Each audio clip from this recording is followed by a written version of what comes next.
1, 2, 3, 4. All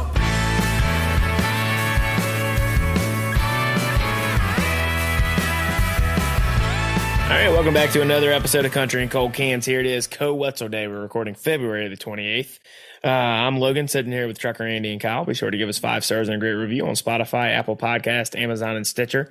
And check out the website, countryandcoldcans.com. We have hats and t-shirts as well as blog content available on the website, countryandcoldcans.com. Brand new tailgate season hats for the Cold Can sports fans out there that may or may not have listened to the ACC podcast we have. Check that out if you haven't on Spotify and Apple Podcast. Click the description in this podcast and click the link that says click here to leave a voicemail. We'd love to hear from you. We'll play it on the show. All right, guys. Once again, Co-Wetzel Day, February the 28th. Did anyone have Taco Bell? Tacos, No. not Taco Bell. I had Mexican food, but not Taco Bell. Yeah.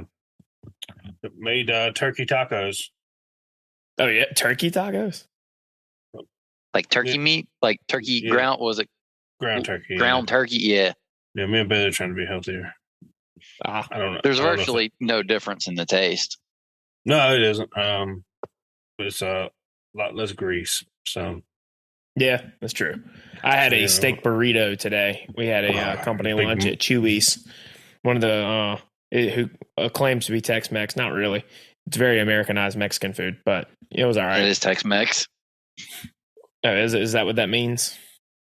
Every Tex-Mex I've ever had is basically what you get at Taco Bell, basically. Oh, well, there you go. Oh, I thought Tex-Mex was a lot more authentic than yeah, I thought that was like specific to Texas. Like Taco Bueno, like I think that is considered Tex-Mex, and I believe that is a Texas company.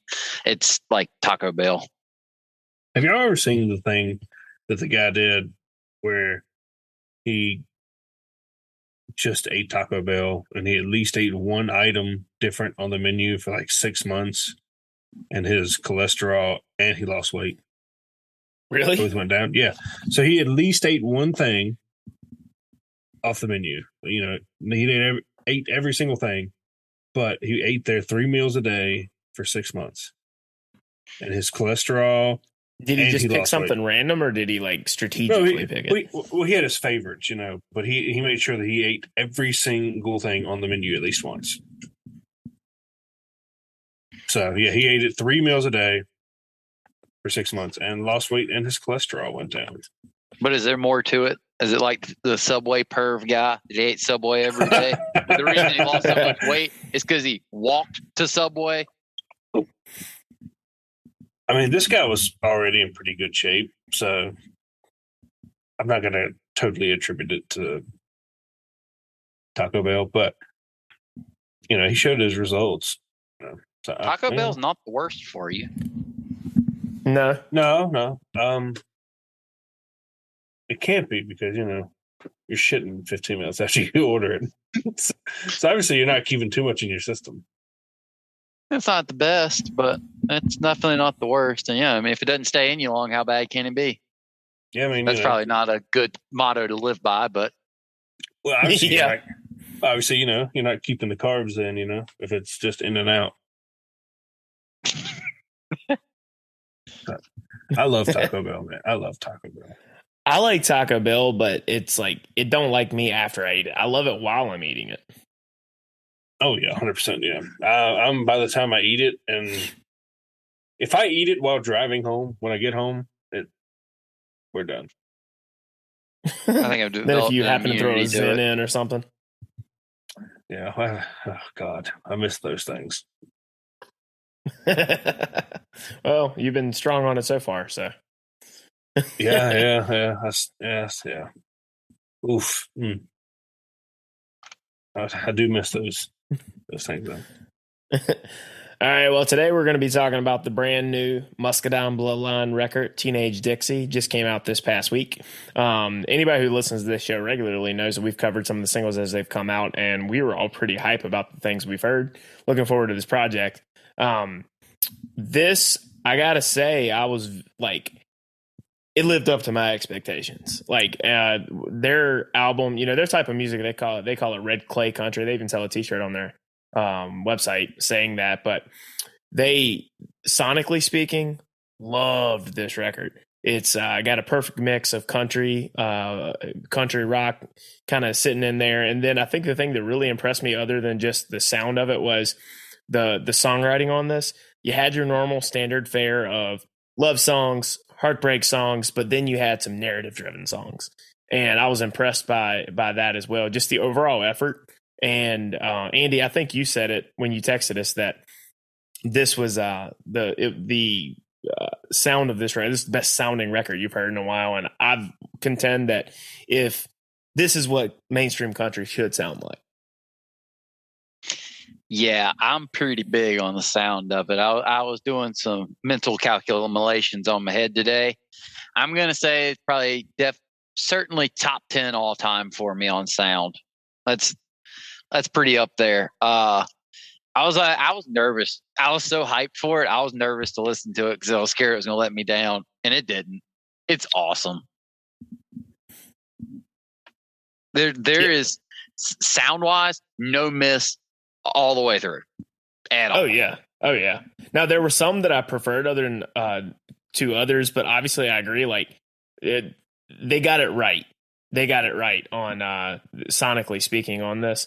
And the really cool thing about it is I think that in terms of tempo and all that, they really sequenced this album well, because you had enough like bangers in a row, and then you kind of like slowed it down at the right times, in my view.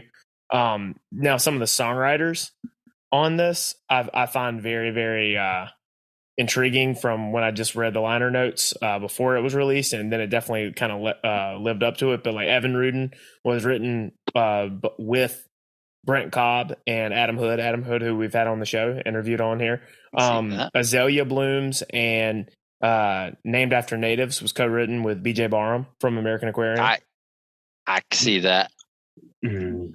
So like they had a good cast of like co-writers on this, and then Gary Stanton's record, his writing is all over this record. There was a handful that he solo wrote. I do hats off on the songwriting on this. I was very impressed. Mm-hmm. So my original thought on this album was, this is in my head what reminded me of what I think radio country would have been if we had never went through the bro country era. Right. I think it's just a natural maturation to who they are is where we would have ended up anyway. They hit all keys, if you will, for me. They have a breakdown in a country song, which is something you don't hear, which I think is amazing. And Named After Natives, God, just a perfect country song, in my opinion. Front to back, sound, the theme, everything about it. It's just perfect. I love the guitar solo at the end, or the whole band solo. I even love that. I even love, not to go song by song, but even more basic songs like Shootout in Saraland screams Southern culture. Oh yeah, I mean there's some Southern rock influence on this album, especially within specific tracks. Yeah. But I definitely was very impressed. Like I said, songwriting effort, the way it sounded was fantastic. I think so far this probably has been my favorite album of favorite release of the year so far. But let's dive into the track list. We won't spend a ton of time on the ones that we've already covered on the show, but the album kicked off with a banger with Teenage Dixie, the title track. Just from the opening line of that song, it grabbed me. Love Teenage Dixie, probably one of my favorite ones on the album. This one was one we talked about on a previous episode, so I won't go into a ton of detail on that, but this was a killer way to start the record. I like that song more now than when we covered it.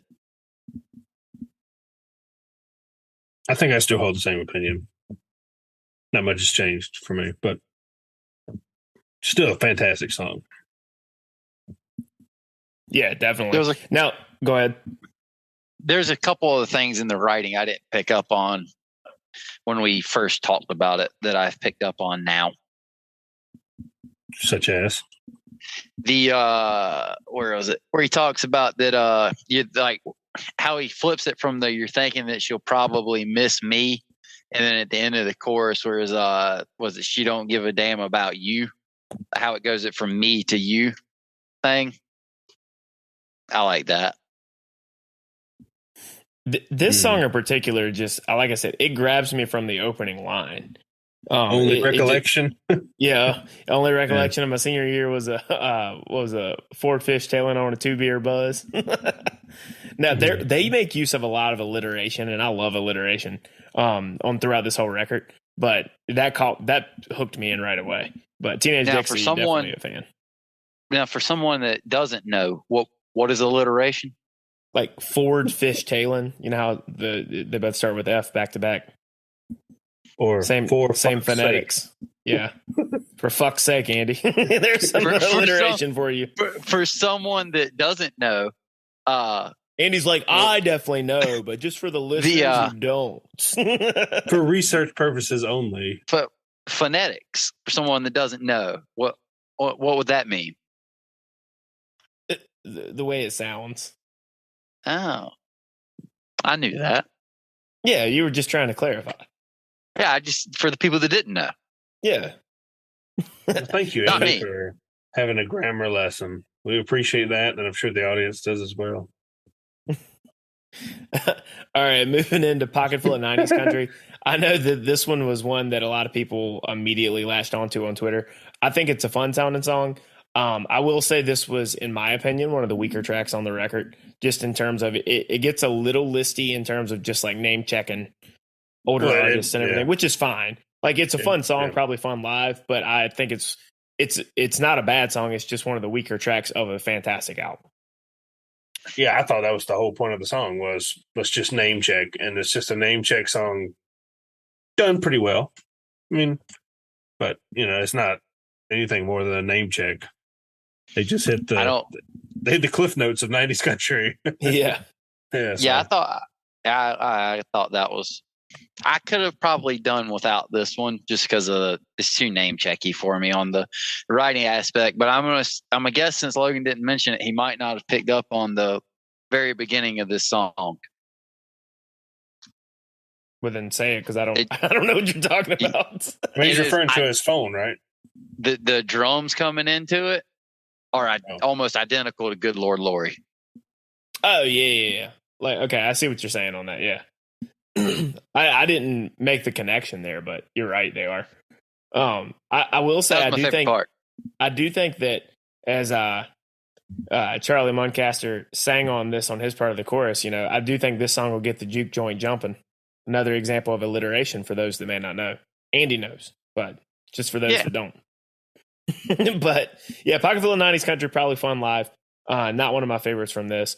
Next up, Made Her That Way. It was one that we talked about on the podcast. This was one that I think it was the first one we talked about, isn't it? I really liked this song when it came out, and it holds up for me. This is definitely one that I'm a fan of. If you want to know like more of our in-depth takes on that, just go back to one of our previous episodes from a few weeks ago. It's been pretty recent, but the next two actually is kind of the same as like Made Her That Way and Me on You we've covered on the podcast. So we don't want to take up a lot of airtime rehashing previous takes on these songs. But I'm both pretty of sure them it was are Teenage bangers. Dixie. I'm pretty sure it was Teenage Dixie, Made Her That Way, and Me on You were all on a 3-thing together that we did. I believe it was, yeah. But those were ones that we were definitely fans of. Kyle, I know that you sonically loved Me on You. I did. Yep. Yeah. I love that little bit of upbeat, edgy thing they have going. So yeah. And then it gets into what I think is one of the best written songs on the album, Inconvenience Store.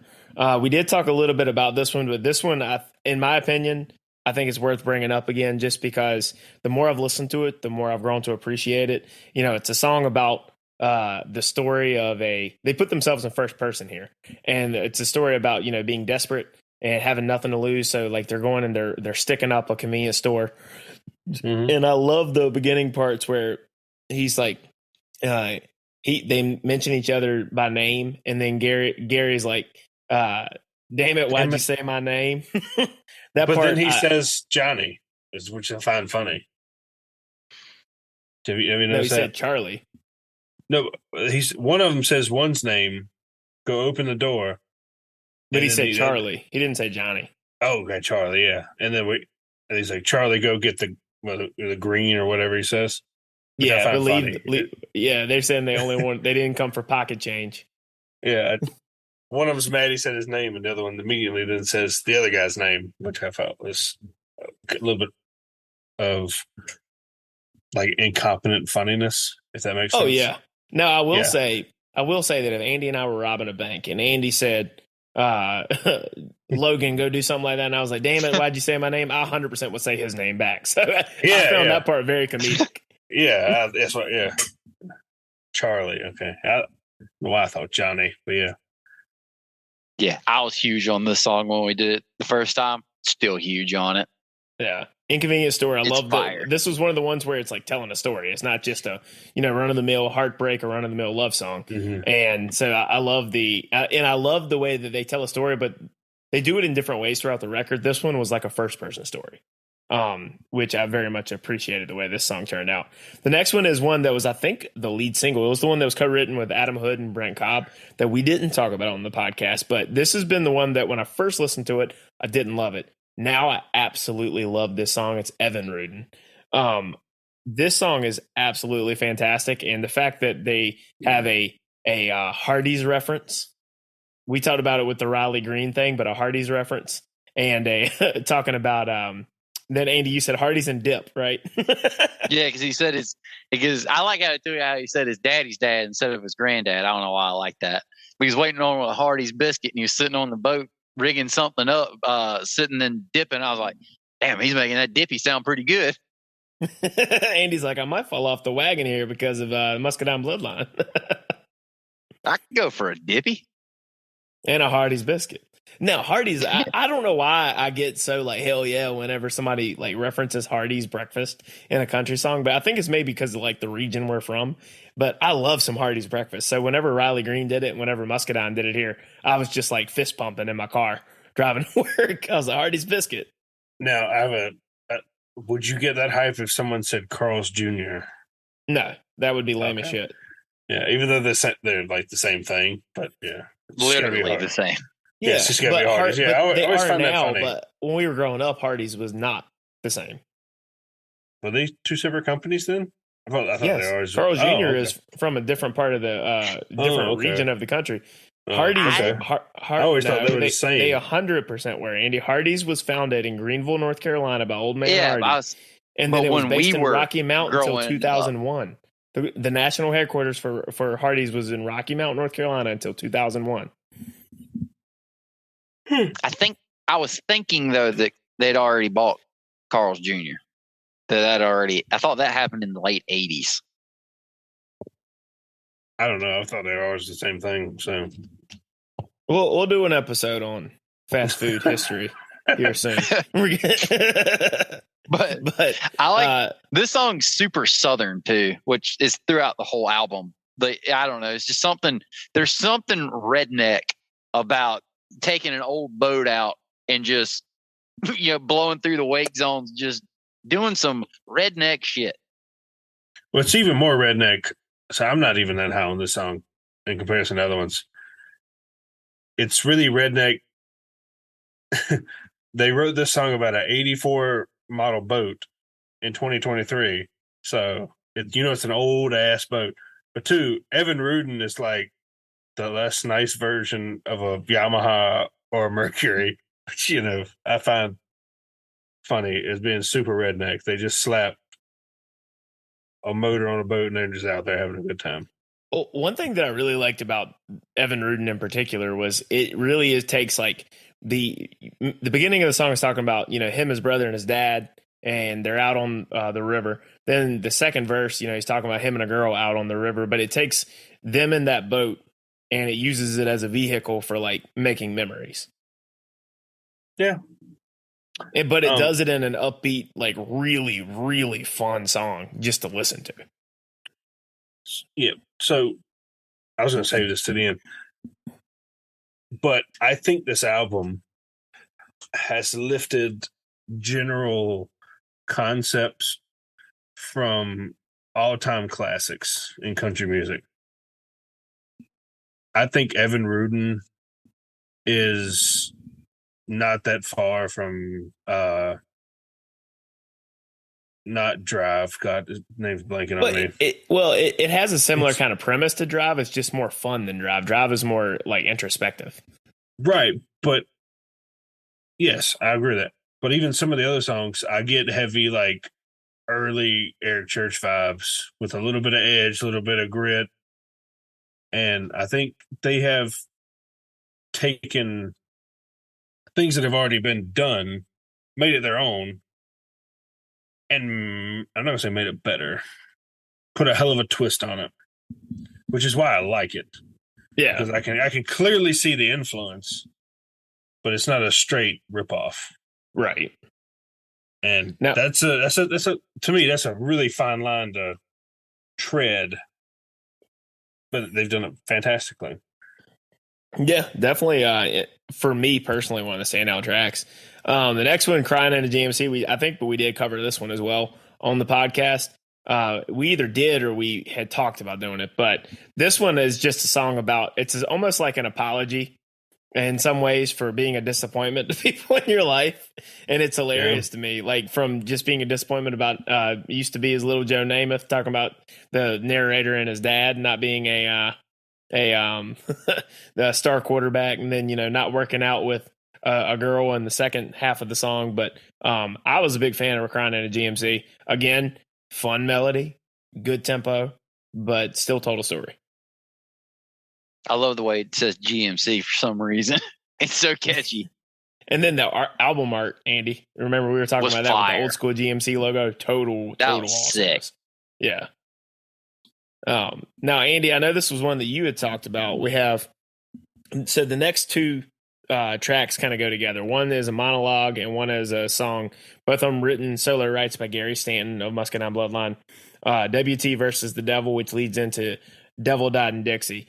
This is the WT versus the Devil sets up what is actually supposed to be like a sequel to Devil Went Down to Georgia by Charlie Daniels. It kind of tells the story of what happened to the Devil after he got his ass kicked against for the Battle of the Golden Fiddle with Johnny, and he goes across the line to Alabama. What were your guys' thoughts on this one?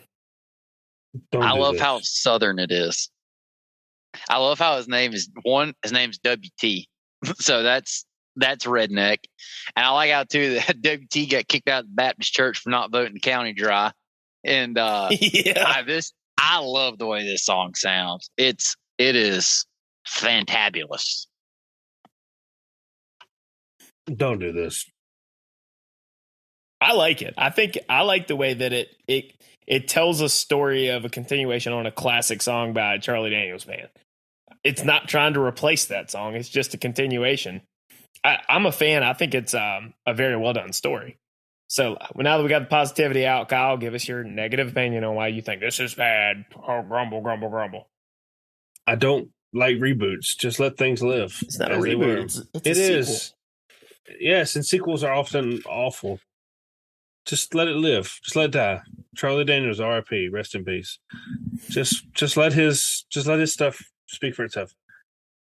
And I'm it's just I'm sorry. I respect the effort. They did a really good job. The song is very good. It's very good. I don't look. Who are you? Charlie Daniels is a legend. Just let it lie. But it sounds so good. It sounds great. I'm not going to dispute that. It sounds awesome. I just don't know how I feel about you spoofing on. Now, if Charlie Daniels was, I think you might need to get a dictionary because you've misused the word reboot and spoof in the last 3 minutes. If Charlie Daniels was still alive and he was on this, no problem. But he's not, So I don't know. I'm just like, can you do this? I don't know.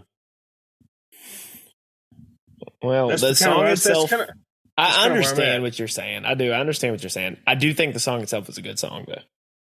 Oh, I think it's about as Just southern when you listen to shit it, as you can pretend like it doesn't. Just don't listen to the monologue and just forget that part and just forget that it's supposed to be a continuation of the story.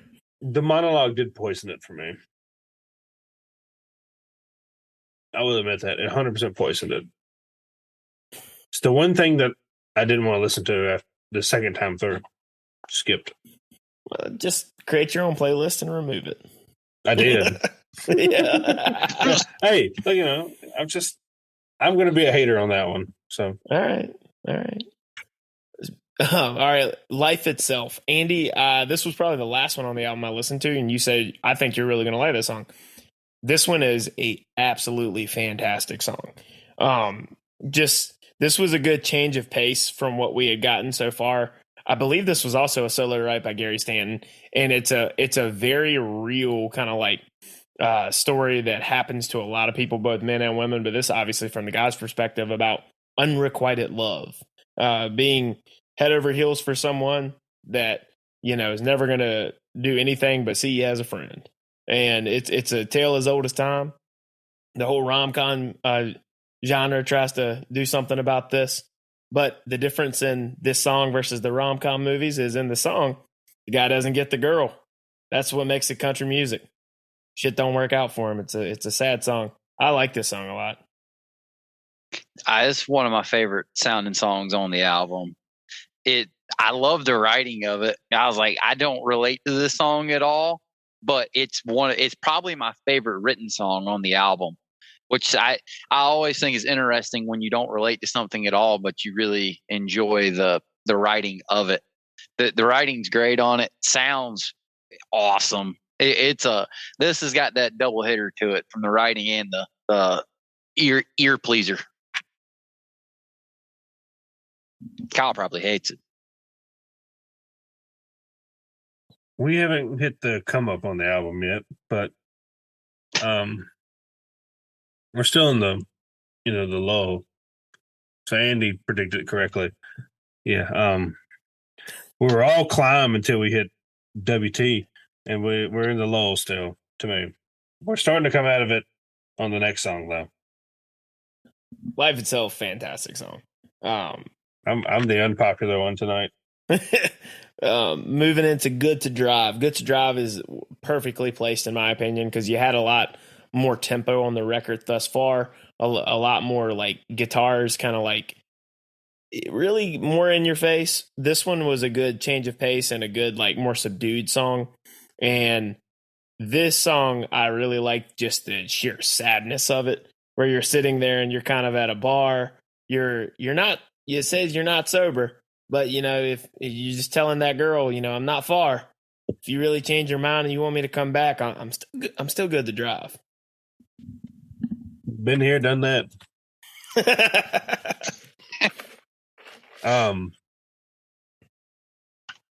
This is where we start getting back on the climb. Sad shit makes me happy, man. We're back on the climb here. Hit a small little ravine in the middle of the album with those three songs. But we're coming back up, man. Fantastic. Slow, melodic, fantastic. Oh, so good. Yeah, I like this one. This is not my favorite sounding one on the record, but it's obviously great. But I like the writing of it, how it's basically like, I'm drunk, but if you make your mind up, I'll still drive. I'll take it slow down the hill. And I also like how, I'm sure this isn't on purpose, but it's like I'll take it slow down the hill. But he says that I watch out for cops patrolling Mobile. How it's like Mobile can also be referred to as a car. Yeah. I thought that was nifty. That was a word doohickey. I like that too. We're throwing it back to the old days of the podcast, Andy. You're bringing back out the word doohickeys. But no, I thought the same thing, Andy, about like that. I like that line about the watching out for cops patrolling Mobile, because that could either be the city or him just saying it like the old real old country people say for an automobile, like that mobile. But that very good song. Next up is the BJ Barham co-written "Named After Natives."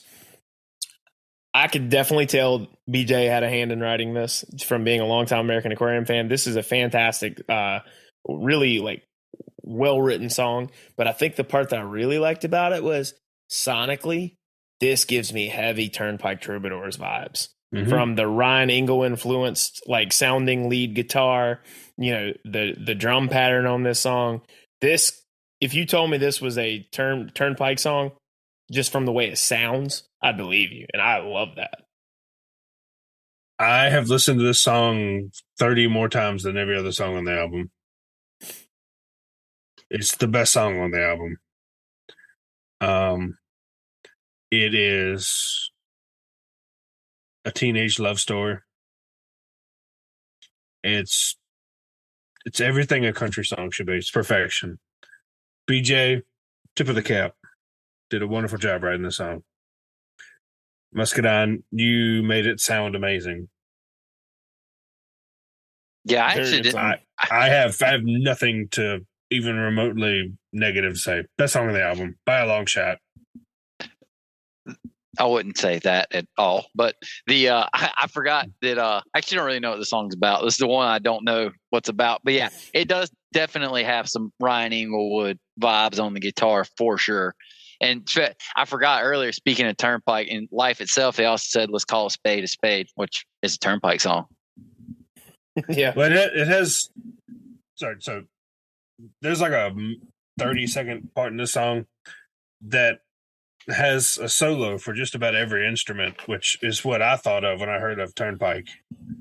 You can hear where like each little instrument member of the band gets their 10 seconds of fame. But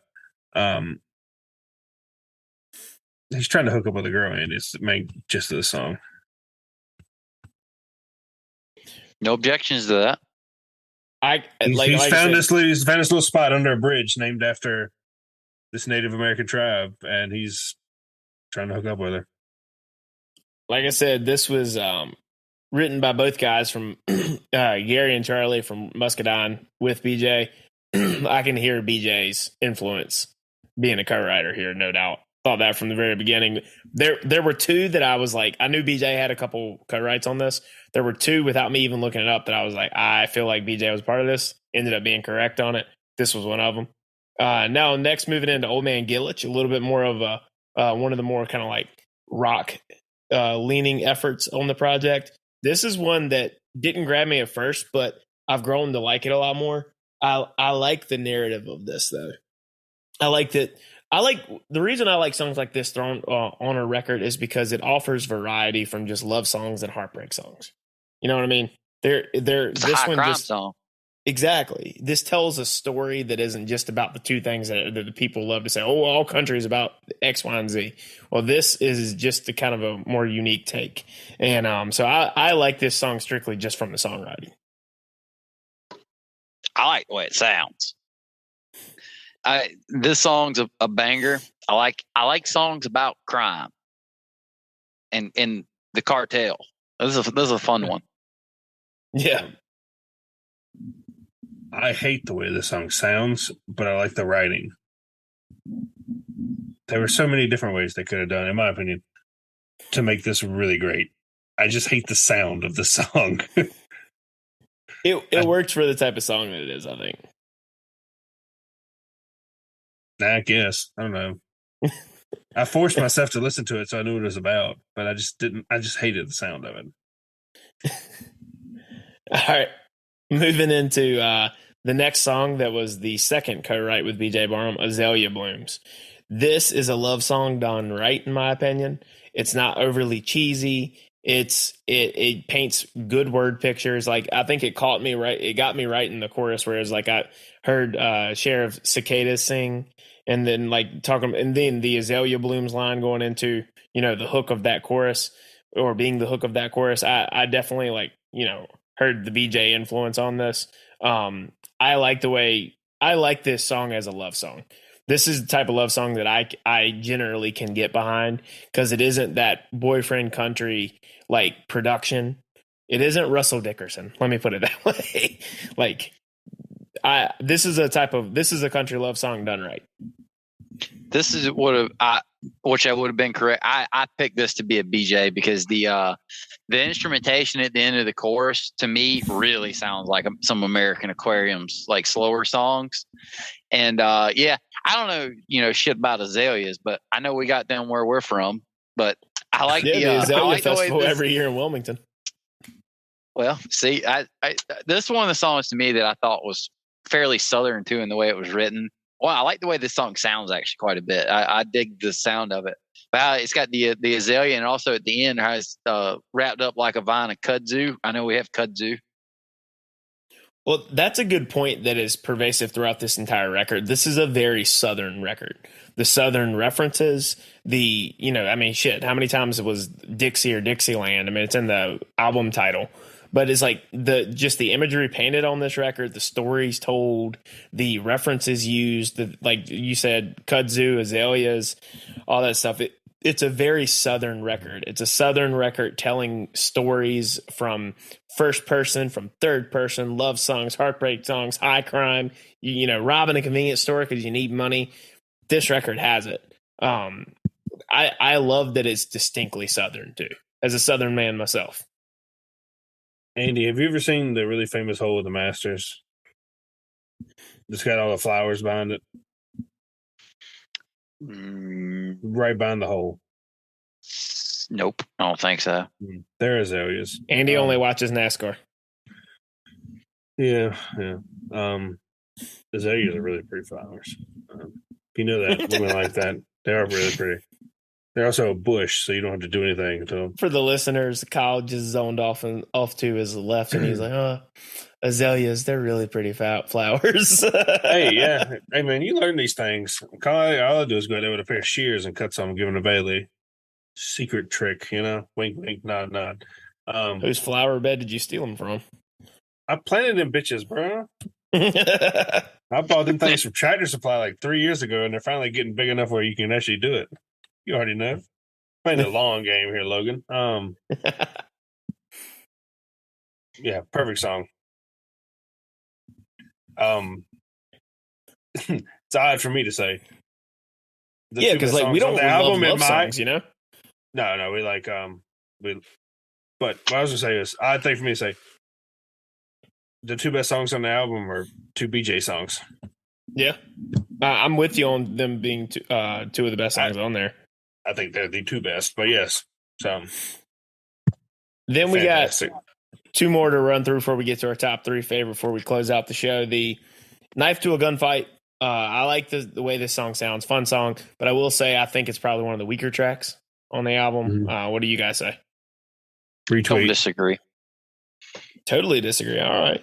But I like how the last two are meant to be played in order. Right. That it flows right into the next song. Which is Shout Out in Saraland. Shootout. Very different than Shout Out. Yeah, I misread that as I was looking at it. The Shootout's cool as fuck, man. That is a cool song. It's just some badass blood that's 250 years old, Yeah, and like the sonic change midway through too. Yeah. I liked. Yeah, we got some families. Rips. Yeah, we got some families that are just still pissed off in the Battle of Shiloh in the Civil War. We still ain't getting along. Fought on the same side, but now we hate each other. So almost like a Hatfield McCoy's kind of situation. Yeah, song fucks, Yeah, Shootout in Saraland I really liked. And I don't know what the tune of the guitar they put it in. Like you said, about a minute or so in. It's like a breakdown in the middle of the song. Shit fucks. Yeah, that rips. That's probably my big my favorite guitar spot for the album. And I like I know it's two different ones, but whoever it is, man, when that guitar comes back, he kills it after that. The little guitar rip. Song Fox. Well, the cool thing about the way they recorded this record in general was, so they're a 5-piece band when they're playing live, and they recorded it as a 5-piece unit. There are places on this record where I think the steel guitar, pedal steel being added to the mix would have been perfect, but they said they purposefully wanted it to only include what they have in their band and what they play live, which I can appreciate that, even if I do think a little pedal steel here and there would have added a whole lot to some of the songs. But they wanted it to have this very raw, real kind of feel, of which I do like that about them, because these are guys who had some success through the years, but they were kind of like, they themselves will tell you they were trying to get the attention of Nashville for so long. And then in 2020, they finally just kind of had enough of trying to court Nashville and decided, why are we doing this? Let's just record the type of stuff we want to record, the type of stuff we like listening to. And that's when they put out Dispatch on 16th Avenue, which was a very good record. Then this being the follow-up, since they've kind of shifted to a rootsier sound, as good as Dispatch on 16th Avenue was, this is overall miles better in my opinion. This is Muscadine Bloodline hitting their stride, and I can't wait to see more from these guys because they're young dudes. I mean, they're probably around our age. They've got a very bright future ahead of them now that they've figured out exactly what they want to do and what direction they want to go. Overall, probably my favorite album released so far this year. It's definitely my favorite so far. It's pretty up there. And the production, like you said, the way you're saying, like the way it produced it, I think it came out great because I like cheaply produced stuff as well. Like, I'm not saying this. Like Chris Knight's. Let me finish. This wasn't cheaply produced. This was just. That's organic. not what I'm saying. I haven't finished. I like cheaply produced stuff like Chris Knight's Trailer Park tapes and stuff like that. And then compared to your fully, heavily produced stuff, this is like right in the middle of that, where it's like the way they recorded it, where it sound like something you would hear live that had just been well produced from a live show. It's a great mix of it. It has that live energy that good bands bring in concert that they were able to get on record. I like, to your point, Andy, I like when bands can effectively do that, because there are so many artists that are good artists that when they go into the studio, it's so overproduced that it almost like they produce the life out of the record. This record is full of life. It's very raw. It's very real. But like you said, it's not like a demo session like the Trailer Park tapes by Chris Knight. It has good production on it, but it's not overproduced. It isn't too slick. Yeah, it's not too slick. This was a 2 thumbs up for me overall. I like it. Yeah. It's got some real grit on it too. Mm-hmm. Look, it's super edgy. No doubt on that. So let's go. Go ahead. I was saying it's like one step away. Some of the songs are like one step away from pissed off. That's a good way of putting. Where I think country music is at its best. On some songs, yeah, I'm with you on that, because I do think there's in modern roots everything's music, too happy. It's either too happy or too sad, and it always being only your fault. Sometimes it's the girl's fault. All right, Sometimes just call a spade a spade. Pissed off at everything, man. Exactly. Yeah. Sometimes things just make you angry. That's an emotion we have to. Yeah. All right, let's close out the show with our 3 favorite from the record, starting at 3, going to 1. Kyle, why don't you kick things off? 3. Ooh. Me on You. You want me to do all 3 or just? Yeah, go all 3. Okay. So 3 and Me on You. Shit. 2. I missed that song. Me on You. No, you said shit. Oh yeah, I actually hit backspace, so I lost the whole album. 2, I am going to go with Azalea Blooms, and number 1, Named After Natives. Andy, start at 3. This is tough. I think I'm gonna go with 3 is Teenage Dixie, 2 Inconvenience Store, and 1 Life Itself. So this has been very tough for me too, because it's changed so much as I've listened to it. I would probably say that 3 is Inconvenient Store, 2 is Azalea's Bloom, and 1 is Life Itself. And then realistically, if you ask me tomorrow, it'll probably be different. I mean, it's tough for me to pick my top 3 favorite because I have about half the album I legitimately loved. I could have put And I liked it all up there easily. I could too. And I could have put Named After Natives. I could have put Evan Rudin, Crying in a GMC. Like, it's just, this was tough for me to narrow down. So as of today on Co Wetzel Day, February 28th, as we're recording, that's my top 3. Ask me tomorrow, might be different. This is true. Yeah. Same. Made her that way could easily have been up there for me. Boys, last question before we close it out. Do we have an early front runner for maybe Cold Can's album of the year already in February? Well, I was thinking a lot of music to go. A lot of music to go. Yes. But yeah, we know Zach Bryan's gonna drop some nuke. It's like 400 songs sometime this year. But I knew in 2021 the album of the year was in March, and I want to say, when did Zach Bryan release the Something in the Orange? Was spring, was it not? Well, I think he released the album in May. But the Something in the Orange was March, was it not? The single. The single was but American Heartbreak was like March, May 20th. Well, May 20th. Yeah, I mean, Okay. April or May. Okay, I was like, there's something about the month of March. Morgan Wade in 2 years ago, and now, Zach Bryan. Yeah, he ended up being May. I couldn't remember off the top of my head, but yeah. I don't know. I'm pretty confident top 5. Yeah, I think this is pretty confident it's going to be in my top 5 too, but we'll see. Not Nevertheless, we if have it's a lot not. of months to go. It's certainly, at worst, it's going to make honorable mention. Yeah, at worst. It's already solidified worst. that at worst. Yeah. At worst, it's honorable mention.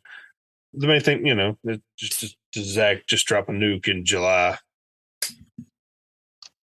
Yeah. We'll have to see. 40 songs. Well, Morgan Wallen's got, 38 36, 36 30. coming out this Friday. Yeah, that's absurd. So, yeah. Yeah, it's crazy, but, that's the modern music release trend. This was these perfect. days. This was perfect. 16. It was digestible in like 3 days. Yeah, especially considering we already heard 4, so we had 12 new ones really that we were, able to dive into. So, but either way, Muscadine Bloodline, fantastic album, highly recommend. I if you've been a fan of theirs, as I have for a long time, you will like it. If you did not necessarily like their slicker stuff from early in their career, and you're an independent fan who says, "Hell, I don't like anything that's kind of mainstream," give this a chance. Trust me. Turnpike shouted them out. Yeah, BJ Barnum did too. So definitely check this album out because these guys are hitting their stride with this record. I want to see them in concert again. I haven't seen them since many years ago at City Limits, back when they only had a couple EPs July out. 22nd. I know. I saw that. Yeah, that'd be fun. So it's a good, So we'll have to see. But be sure to give us 5 stars, a great review on Spotify, Apple Podcast, Amazon, and Stitcher. Check out the website, countryandcoldcans.com, for blog content and merch. Pick up a hat, T-shirt, available there. And then, click the description in this podcast. Click the link that says, click here to leave us a voicemail. Let us know what you think about the Muscadine record. What has been your favorite album released through the first 2 months? We'd love to hear from you. We'll play it on the show. Got any questions for us? Hit us there too. For this episode of Country and Cold Cans, I'm Logan. Sitting here with Trucker Andy and Kyle. See you next time. Take care.